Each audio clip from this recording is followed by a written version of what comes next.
Alrighty, so this is a Liberty apple tree, and if you look at all, we've been through pollination and fertilization, and now we have lots of apples.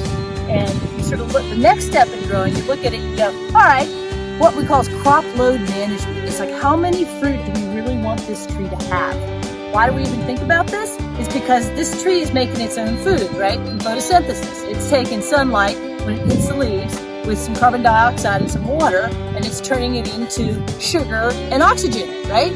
So the sugar is what's feeding the leaves and the fruit. So there's only X amount of food that the tree makes. So does it feed the leaves or does it feed the fruit? It's got to decide, right? Right now it's got a whole bunch of babies because it's got all this fruit on it that it's going to have to take care of.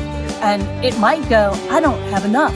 I don't have enough food to feed everybody. It will naturally drop off some of them. Like if you look right here, there's a baby apple, but it was already going to fall off because the tree, mama tree, had decided, oh, it's like not enough.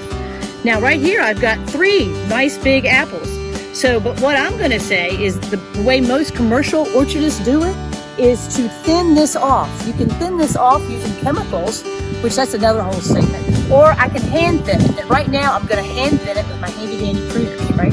I'm going to look at this and say, I really only want to have 1 fruit here. Maybe get yourself 1 apple in between every 5 or 6 inches. I'm going to choose the big one. So I'm going to get rid of him. I'm going to get rid of him too.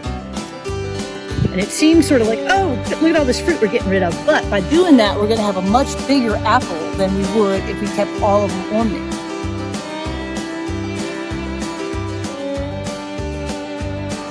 And I tell you what's going to happen. If you pull, sometimes you pull off leaves and the whole thing.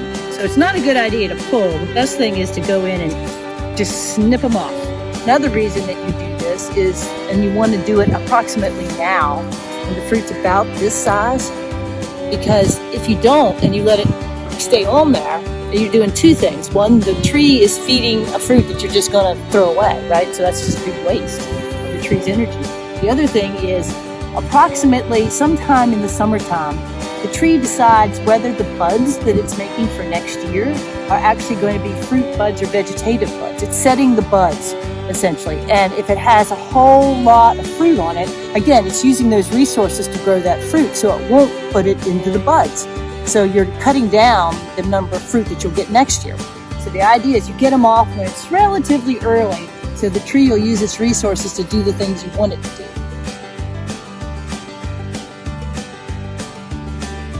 That's probably about 6 or 7 inches. Oh, and look, there's another one down here.